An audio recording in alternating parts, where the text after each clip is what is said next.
Inahay nga ugma paong kaablihan ang border control checkpoint sa barangay Bulacau, Talisay City nga nagdugtong sa siyudad sa Sugbo apan tungod sa daghang mga hangyo gibuksan kining sayo kaganang buntag. Apan bisan pa sa pagbukas na sutlanan sa duha ka dakbayan, higpit gihapon nila ang pagsud gawas sa dakbayan. Subay sa kahigpit, usa ka tawo nga miagi unta sa utlanan sa barangay Bulacau ang gisikop human masakpang nagdala og gidudahang shabu. Si Lian Sinkulan sa report.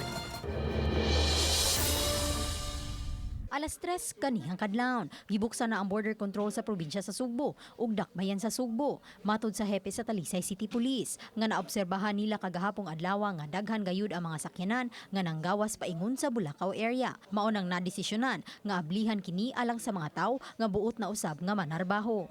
We have two entrances now in SRP and Bulacau because as what we have observed yesterday, the influx of vehicles is really heavy.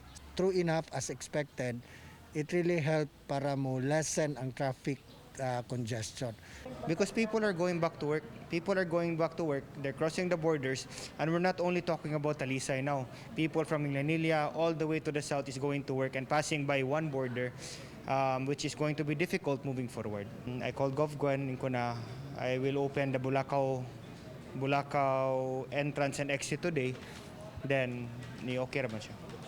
Gitata usab nga ang mga trabahante lang gihapon ang mamahimong makasud gawas sa border ubos sa General Community Quarantine. Abli ang border aron paghatag og kasayon sa mga trabahante ug dili ang paglaag-laag.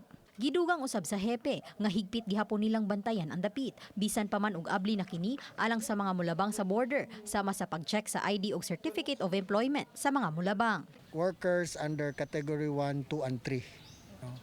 So, essentials ra gihapon. Ang last category, ang examples are leisure establishment like massage, barbershop.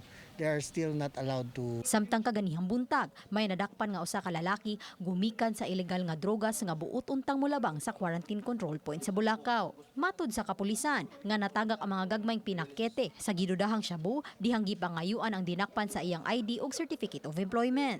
Samtang makipagstorya usab si Mayor Samsam Gulyas sa LTFRB alang sa mga gamitong transportasyon sa dakbayan, paingon sa dakbayan sa Sugbo.